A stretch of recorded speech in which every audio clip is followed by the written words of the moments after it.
Short video.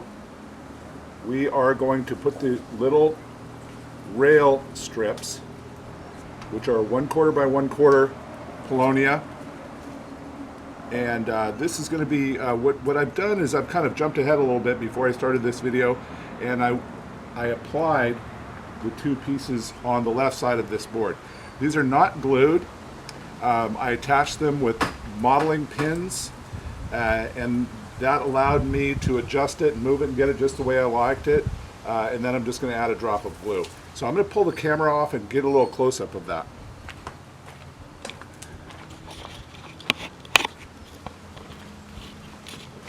So now you can see at the nose, I didn't bother pinning to the top here because this is still just a fragile little piece, and there's a bit of tension to get these to go up there.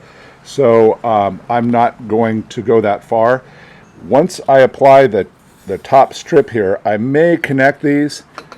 I may not, probably not. There's just no reason to have a whole lot of wood up there in the nose of the surfboard. So you really don't have to go any further than the first and last rib. And if you look close, let's see if I can focus. You can see that I've got these little pins. They're similar to what you get at a hobby store for building model airplanes. But I actually found these at a fabric store. I found them to be thinner. They're actually made for quilting. There they are right there. And I use the ultra fine pins. Now, as the rails get tighter, down here at the end, it gets to the point where two pieces of 1/4 by 1/4 have no more room to fit, so I just feathered that in to the last piece, and again I did not attach it to the very end of the stringer. So I'll put this back on the tripod.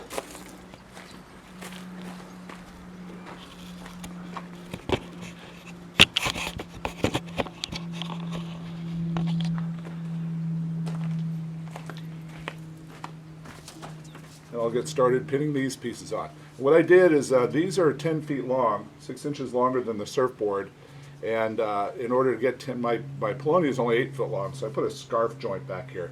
And in some later videos, I'll show you how that's done as well. I'm going to start with the bottom, because if I start with the top, it's going to be harder to deal with the bottom last. So let's just do the bottom first. I'm feeling my finger on the bottom of this rib, so I don't have to look at it to figure out where to line up. Just using feel to feel for flush. One up, one down. No glue yet. I'm not going to glue it until I have everything just the way I like. Okay, bottom rail strips on. Same deal, using my finger on top as a gauge to be flush.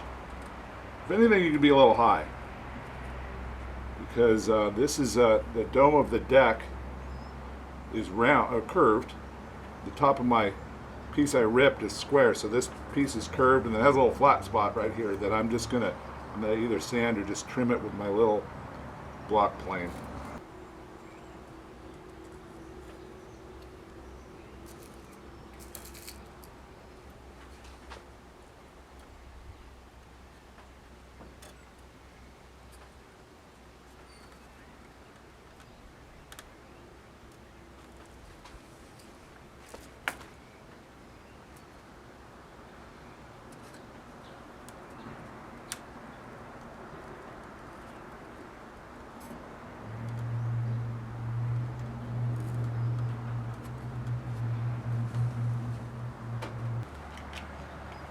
Now, unfortunately, now that I live out in the boonies, I don't have a hobby store near me, so I had to go to my local little hardware store.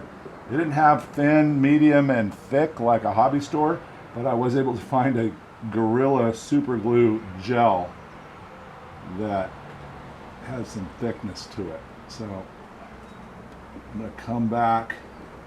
You don't need it every single one, but there's just a couple little voids. I'm going to go ahead and fill those. And I'm still going to leave the pins in. Now, glue is the majority of the weight. Not the majority, but it's a big part of the weight of a hollow wooden board. So you use the glue where you need it. Don't just goop up every single joint with a massive amount of glue, because your board's going to be heavy already. It's made out of wood, so no need to go crazy. So that's it. We have put the rail strips on. Now let me explain what these rail strips are for. They're not going to show on the finished board, so don't worry what they look like. None of this is going to be seen. Just get it on there nice, straight, and even. You know, the quality and the precision of how you put it on is all that's really important. Because what these are for is, without these glue strips, these ribs on their own, we're going to start planking this out. And we're going to run all of our planks wild across this line. So it's a reference point to run our pieces past, and eventually we're going to trim those long pieces back to this piece of wood. And at that point, when we're trimming that and defining that outside line, if I did not have these strips on there, I would be trimming it up to just, I'd be eyeballing it, and I would be sanding and shaping up against plywood ends, and that would be pretty hard. So this is just something to hold everything in place, a reference to push your deck boards above, and in the end it is something to sand and shape up to.